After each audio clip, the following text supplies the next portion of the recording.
So magandang araw kabola. Sa video na ito, pag-uusapan po natin pre-agency kabola. Kasi, di ba, kaka-championship lang po ng Meralco Bolts. So, kung di po kayo familiar kabola, isa sa superstar nila kabola, na maging unrestricted na kabola. At yun yung pag-uusapan po natin. So, mga hindi pa nakasubscribe, pakipindot naman po yung subscription button.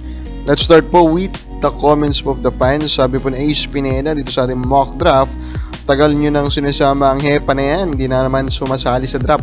Yung mga may gusto lang sana magpa-draft, sabi niya kabola. So again, kaya po natin sinasama si Hepa as representation kabola ng mga biglaan, kumbaga, out of nowhere po ng mga foreigners kabola na sumasali po dito sa PBA draft. I mean Filipino foreigners kabola.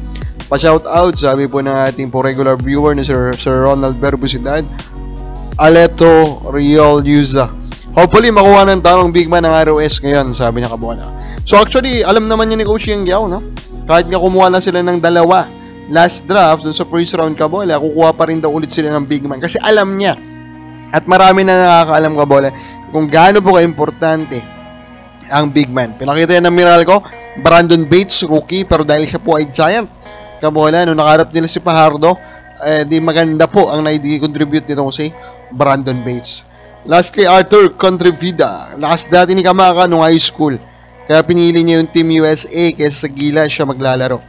Chongson Rudy Outfield, yung laro nung sa ABL. Sabi naman nitong si Arthur. So, thank you for those information, kabola.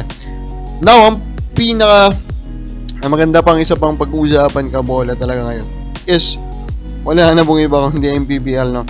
If you look po at the current, kabola, na ranking, kabola, dito po sa MPBL kabola, makikita nyo may dalawa pa kabola na undefeated team. That's Nueva Ecija and then ito pong Quezon kabola. Itong Quezon talaga, to be honest, gulat tayo kabola, diba? Gulat tayo anong ginagawa nila, ba't sila undefeated.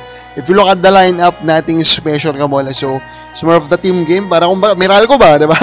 Team game yung binabairal na doon kabola. So, magandang tingnan natin kung may pagpapatuloy pa po nila yan. Itong Nueva Ecija naman, of course, Will Macaloni kabola is their main guy. Now, kadadagdag lang nila John Wilson. So talaga ng Nueva Ecija kabola, seryoso to kabola. They are very serious about their intention of winning the championship.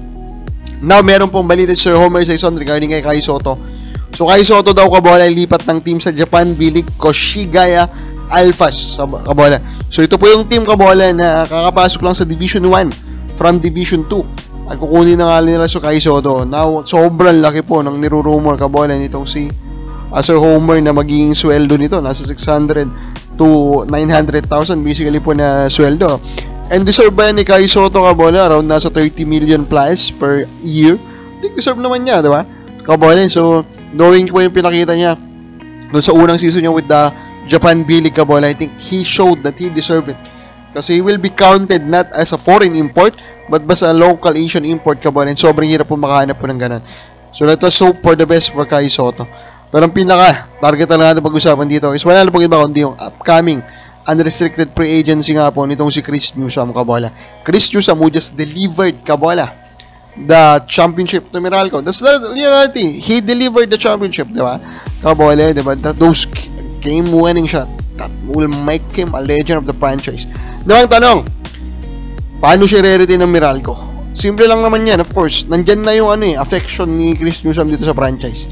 They just need to give him that money that he deserves, kabola.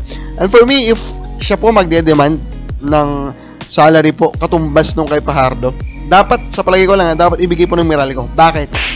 Kasi yung po stature ni Newsome dito sa franchise ng Meralco kabola, to be honest, sobrang taas po niyan. Sobrang laki po niyan kabola. Doon sa stature po ng isang Chris Newsome. Alam naman natin kabola kung gaano po ka-importante yung kanya pong naging role dito po sa championship. Other than that, we all know, diba? If we think about Meralco Bolts, ang unang papasok po sa ating isip is wala na pong iba kundi Chris Newsome. Kapag Bolts, palagay mo, gaano kalaki po yung salary na deserve ni Chris Newsome? Comment lang po sa baba.